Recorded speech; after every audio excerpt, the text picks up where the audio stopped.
Nous allons parler maintenant du Bénin. Le Bénin où Talon demande le départ du représentant de l'Union européenne. Le gouvernement du président Patrice Talon a ordonné à l'ambassadeur de l'Union européenne de quitter le territoire, l'accusant d'activités subversives et d'ingérence dans la crise politique que traverse le pays depuis plusieurs mois.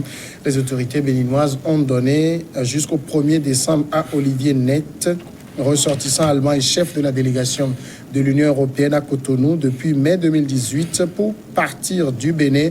Nous déplorons que cette coopération entre le Bénin et l'UE, qui se porte très bien et qui est incontournable, ait été perturbée par les activités de ce diplomate qui se laisse aller à des activités que nous pouvons considérer comme subversives pour notre pays, a déclaré le porte-parole du gouvernement Alain Orunla lors d'un point de presse. Nulle part au monde, encore moins dans les pays occidentaux, nous ne verrons un diplomate africain manquer à ses obligations de courtoisie et à son devoir de réserve, a-t-il martelé. Pasteur Edo, sur ces arguments, il a raison quand même. Hein. Oui, vous savez, les diplomates ont quand même... il y a réserve obligation de réserve sur certaines situations.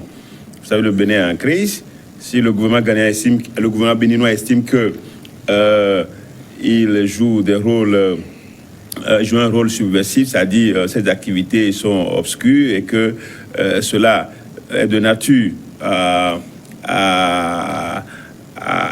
empêcher ou bien à troubler la souveraineté du Bénin.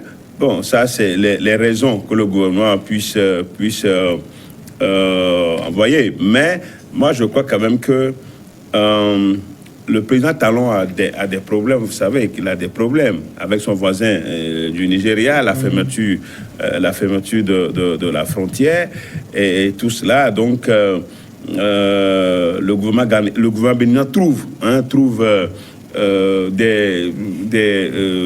des raisons moins fondées pour pouvoir se donner une certaine image. Mais est-ce que le représentant de l'Union européenne est-il indésirable au Bénin? Personne ne saura le dire, mais moi je n'ai pas... Tous ces éléments-là suffisent-ils pour faire partie un diplomate? C'est vrai, vous savez, la plupart des diplomates occidentaux en Afrique sont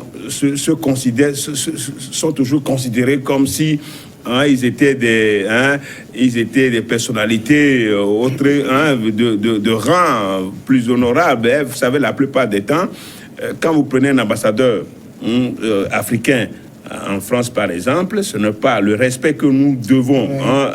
Nous, les Africains, nous donnons toujours aux diplomates européens en Afrique. Ce n'est pas le même.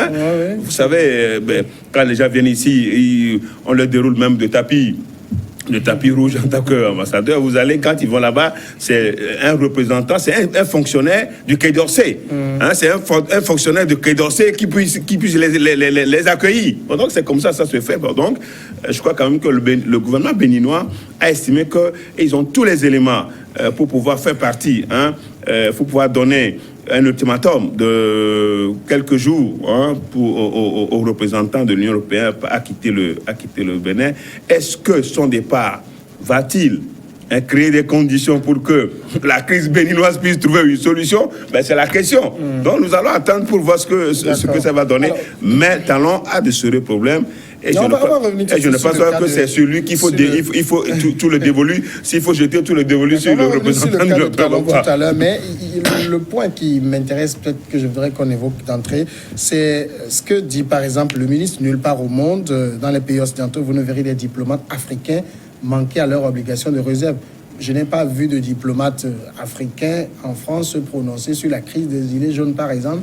Alors, au nom de quoi les diplomates occidentaux, eux, se permettent de s'ingérer dans les affaires politiques des pays, de prendre parfois même des positions? C'est ce que dénonce le Bénin aujourd'hui. Ouais, lorsque nous prenons la chose comme telle, on va dire Patrick Talon a raison.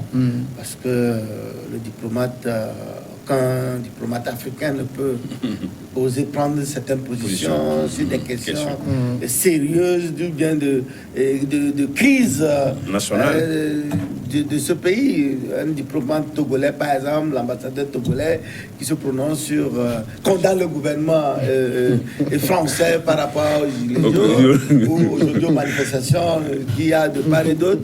Hier, c'était les agriculteurs qui étaient encore dans la rue. Et donc, nos diplomates se mettent à se prononcer. Je crois que ce n'est pas possible. Mais de l'autre côté, je dis, Patrick Talon est en train de chercher des faux fuyants, parce que je ne crois pas que ça soit ce diplomate-là qui est à l'origine de la crise béninoise. Il est lui-même à l'origine de ce qui se passe au Bénin. Et il ne peut pas, il ne doit pas perdre son temps à s'en prendre d'urgence, comme si c'est les autres. Par exemple, je donne un exemple. Quand Yahi Boni était arrivé la dernière fois à Cotonou, il était arrivé avec une délégation de la présidence nigérienne, conduite par le général Abdou Salami, l'ancien président nigérien. Patrick Talon attendait recevoir et la délégation nigérienne et le président, l'ancien président Yahi Boni. Mais quand il n'a pas vu le président, il était furieux. Il était furieux. Mais il a chauffé, sermonné proprement et sans ménagement son hôte, qui devait être un hôte de marque. Et au finish, il offre un dîner. Et le gars dit, ben désolé, tu ne peux pas me traiter de tous les noms d'oiseaux, m'inviter à un dîner. Et il a pris son avion, il est parti. Bon, voilà. Et il serait parti avec Boni Yahi. Oui, Yahi Boni. Il a appelé Yahi Boni que bon, il n'est pas sûr que sa sécurité soit garantie au pays, donc il vaut mieux, parce que la façon dont il a réagi, il n'a pas pu se contenir, il n'a pas pu se maîtriser. Alors, moi, j'ai l'impression qu'il pense que c'est les autres qui sont à l'origine de la crise, alors qu'il est l'acteur principal. Parce que ce qu'il a fait, ça ne s'est produit nulle part dans le monde. Qu'un président vient, quelqu'un vient élu démocratiquement, d'accord, et qu'il vient pour une élection législative, pour des élections législatives, il crée une condition pour empêcher les autres. Des conditions impossibles. Hein? Des conditions impossibles. Des conditions dont on ne maîtrise même pas. C'est comme les testicules d'un ange, dont on ne maîtrise même pas. Parce que seul le ministre de l'administration territoriale avait ce qui tue de dire, ouais, tu mérites ce fameux certificat de conformité. Non, tu ne mérites pas. Oh, finish. Le président de la Cour de la lutte contre la corruption a décrypté les dossiers qui ont été acceptés par la Cour constitutionnelle. Et dans ces dossiers, il y avait des erreurs monstrueuses. Des gens qui sont nés tantôt à Parakou, tantôt à Ouida, d'autres ont 2 ou 3 dates de naissance. Mais tout cela s'est passé comme une lettre à la poste. Comment ils pensent que cette frustration des acteurs politiques, de la population béninoise, mais comment ils pensent qu'il peut s'en passer et que c'est ce diplomate-là qui est à l'origine de ce qui se... Non, je crois que... D'ailleurs, il a encore dribblé la dernière fois les Béninois en organisant un dialogue. C'est vrai que dans ce dernier, il n'a pas invité les acteurs de la crise. Bon, il a invité le bureau qui a refusé qui a décliné. Maintenant, on s'étonne qu'à l'issue du dialogue, le dialogue a débouché sur la modification de la Constitution. Donc, encore une fois, il a pris les Béninois comme... il les a tournés en bourrique. Donc aujourd'hui, pense-t-il que c'est ce diplomate qui est à l'origine de tout ce qu'il est en train de tramer? Mais non. Donc aujourd'hui, il n'a qu'à s'en prendre à lui-même. Ce diplomate, c'est vrai, peut-être qu'il y a eu sorti des propos inappropriés. Oui, ça peut être contesté. Oui, mais de l'autre côté, ce n'est pas eux, ce n'est pas ce diplomate, bien ceux qu'ils accusent, ces personnalités étrangères qui l'accusent, ce n'est pas eux qui sont à l'origine de la crise béninoise, c'est lui-même, et qu'il faut trouver qu'il accepte, qu'il cesse d'abord de dribbler les Béninois, ensuite de convoquer un très vrai dialogue sous l'égide de la CEDEAO comme le Togo l'a fait, et déboucher sur une sortie de crise réelle qui satisfait. Qui satisfera tout le monde. Peut-être dans la position se trouve Patrice Talon. Comme le cas du Togo, quoi. Bon, je sais. Non, mais tu regardes pourquoi. Peut-être dans la position se trouve le président Patrice Talon aujourd'hui. Il est conscient que la situation au Bénin n'est pas des plus sereines. On n'a pas besoin que quelqu'un mette encore de l'huile sur du feu en rencontrant l'opposition. À quelle fin, il ne sait pas. Non, vous savez, nous avons habitué. En Afrique, les pays africains ont été habitués à donner un très large éventail aux diplomates. Ce qui fait que tout moment, ils peuvent rencontrer les acteurs politiques. Je signale quand même que l'Union européenne va soutenir des projets au Bénin à hauteur de 184 millions d'euros. Les acteurs politiques et tout cela, c'est devenu une tradition. C'est devenu complaisant quand on reçoit leur argent. Pourquoi on devrait se plaindre? Justement, c'est la plus grande, c'est la plus grande faiblesse de nos pays. Parce que nous sommes toujours demandeurs. Nous sommes toujours demandeurs, nous tendons toujours les mains. Bon, donc, voilà. Mais c'est conditionné, puisqu'il faut même, on nous force même à avoir des dialogues avec l'Union européenne. On nous force même.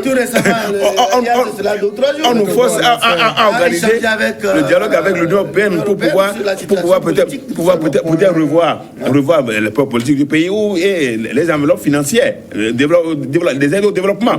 Bon, donc tel est le cas. Donc, ce qui fait que si le représentant de l'Union européenne a eu des rencontres avec l'opposition, certainement, c'était pour peut-être à la fin, il a tenu des propos qui ne seraient pas quand même à l'avantage du président du président béninois. Bon, donc, c'est dit comme cela, comme Dominique l'a dit tout à l'heure, on a l'impression, cette impression-là, ce n'est pas quels que soient les propos tenus par le diplomate. C'est vrai quand même qu'il a manqué à son obligation de réserve. Bon, donc ça peut créer des incidents diplomatiques, mais je ne crois pas que c'est ça qui est à l'origine de la crise est là. Il faut trouver une solution. Peut-être que l'Union européenne voulait avoir avec l'opposition pour trouver une solution. Ça peut être aussi, mais j'avoue quand même que ce qui s'est passé, le président béninois n'a qu'à s'en prendre à lui-même, mais c'est vrai quand même s'il y a des activités diplomatiques qui ne sont pas conformes à la loi, mais on peut sanctionner. Maintenant, est-ce que les relations, cela va empiéter sur les relations entre le Bénin et l'Union européenne? Quelle sera la suite? Donc on attend de voir. Je voudrais indiquer que normalement, si le diplomate a rencontré l'opposition, il n'y a aucun problème.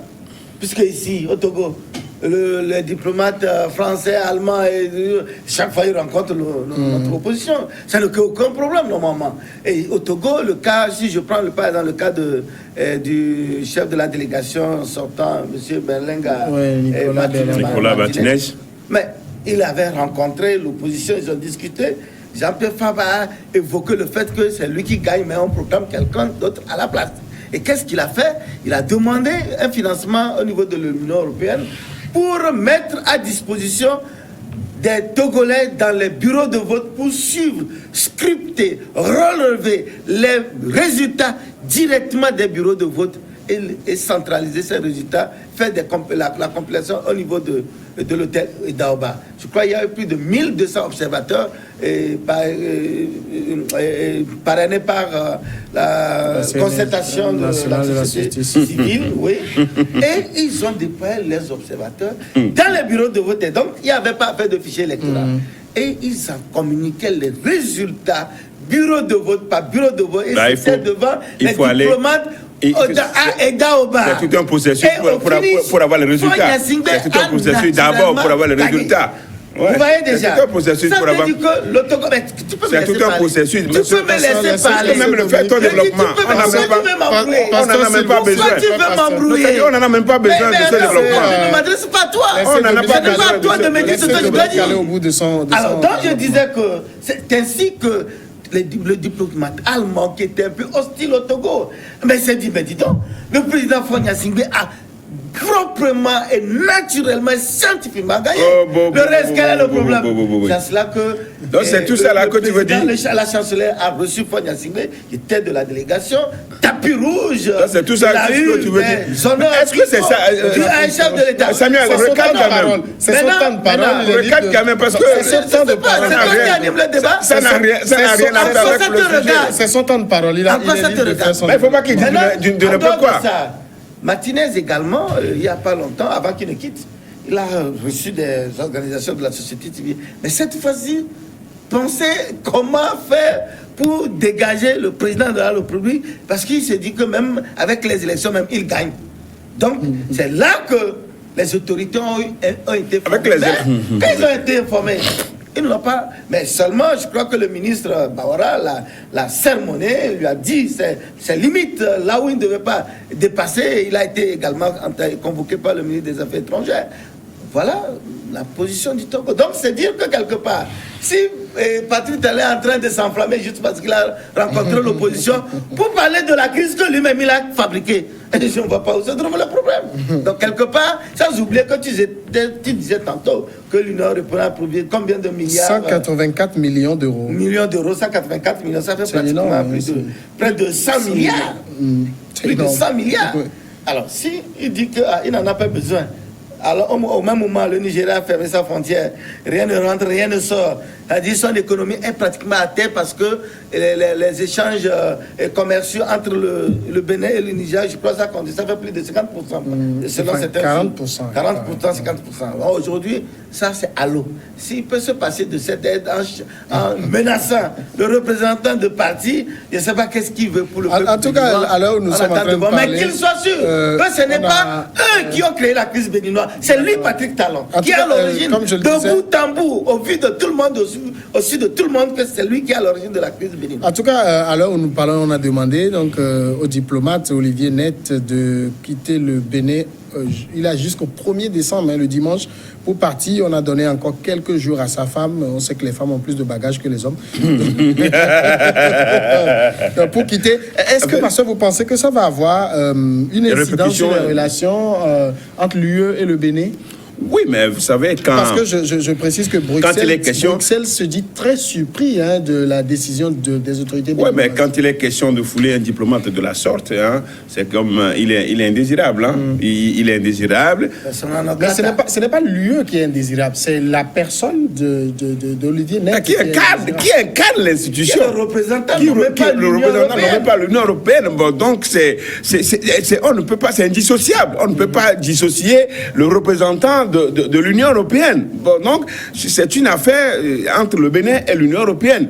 Et je dis que ça va avoir certainement des conséquences diplomatiques entre l'Union européenne et le Bénin. Mais je crois quand même que, économique d'ailleurs, puisque l'enveloppe dont vous parlez tout à l'heure, près de 100 milliards, ce n'est pas petit, même si, bon, ces enveloppes... Là, ils vont mettre 80 millions dans l'agriculture, 80 autres millions dans l'énergie, et les 18 millions restants pour financer les organisations. Même si la plupart de ces fonds-là, bon, c'est une partie qui est investie, que le reste, c'est dans les poches des dirigeants. Bon, voilà. Non, donc, c'est pour dire que... L'Union européenne ne dépense pas. Laissez-le cas, je parlais, lui aussi m'a empêché de parler. L'Union européenne ne dépense pas l'argent dans les poches des dirigeants. Oui, mais je sais. Mais le système de décaissement est tellement... Non, je sais comment se fait. Mais au finish, rien ne retombe dans la poche des dirigeants. Si tu n'es pas informé, je voulais te l'informer. Rappelle-toi. Va au niveau de l'Union européenne. Rappelle-toi. Va te renseigner. Tu te rappelles qu'il y a des milliards, de la Suisse, je dis c'est Suisse, qui ont été détournés. Quoi, le gouvernement a pas. Bien sûr. Donc, le Premier ministre qui est actuellement avec Talon, justement. Donc c'est pour dire qu'il y a toujours des failles pour le détournement, la corruption. Bon, donc ça, c'est pour dire que ce qui se passe, le Bénin, si le Bénin estime que avec son économie qui est asphyxiée par la fermeture de la frontière avec le grand voisin du Nigeria, et qu'il peut s'en sortir, bon, peut-être il est en train de compter sur ses propres ressources. Est-ce que ces ressources suffisent? Il s'en fout du peuple. Est-ce que ces ressources vont-elles suffire pour pouvoir conduire sa politique? Parce que certainement, quand il y a le budget, quand il y a un budget, il y a déjà il y a un poste rubrique pour les donations les partenaires, la contribution l'aide publique au développement. Bon, donc déjà c'est parfois c'est budgétisé. C'est ce que je dis.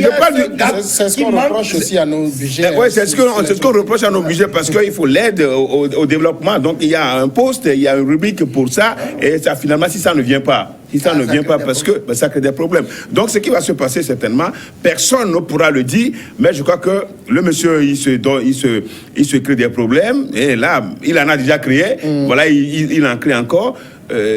c'est dire que sa gouvernance au Bénin, c'est une parenthèse fâcheuse pour le Bénin Talon. Il y a l'Union européenne qui dit que nous avons demandé d'urgence à nos partenaires béninois des éclaircissements, mais nous ne les avons pas encore reçus à ce stade. C'est-à-dire, le Bénin a demandé aux diplomates de dégager sans expliquer à sa base pourquoi. Qu'est-ce qui s'est passé? À son vis-à-vis, en réalité, normalement, ça devait être motivé. Oui. Et il y avait des explications claires et nettes. Le diplomate un message clair. Donc, par rapport à notre au cahier de charge, nous ne pouvons pas accepter le comportement inapproprié d'un diplomate. C'est possible. Mais seulement lorsqu'il est incapable de décliner les raisons, les motivations de ce déguerpissement aussi brutal, mais c'est qu'il y a... En fait, moi, rien ne m'étonne venant de Patrick Talon. Depuis qu'il est allé fermer la maison du général Kélékou, dégager ses biens, là, je dis, ce monsieur, rien ne peut l'arrêter. Rien. Il est toujours fidèle à sa nuisance et prêt à tout sans être... Parce que sinon, comment on peut comprendre que si juste parce que le diplomate a rencontré l'opposition, mais dans tous les pays, comme au Togo, ça c'est rien ça. Et juste parce qu'il est rencontré, alors, dégage, pas... Non, je crois que si c'est seulement ça, à moins que vraiment il décline les motivations qui peuvent justifier cette décision qui, par exemple, lorsque nous faisons... Peut-être qu'il y a d'autres éléments, il y a d'autres éléments que nous ne maîtrisons pas. Qui je suivais et que j'appréciais sur Sika TV.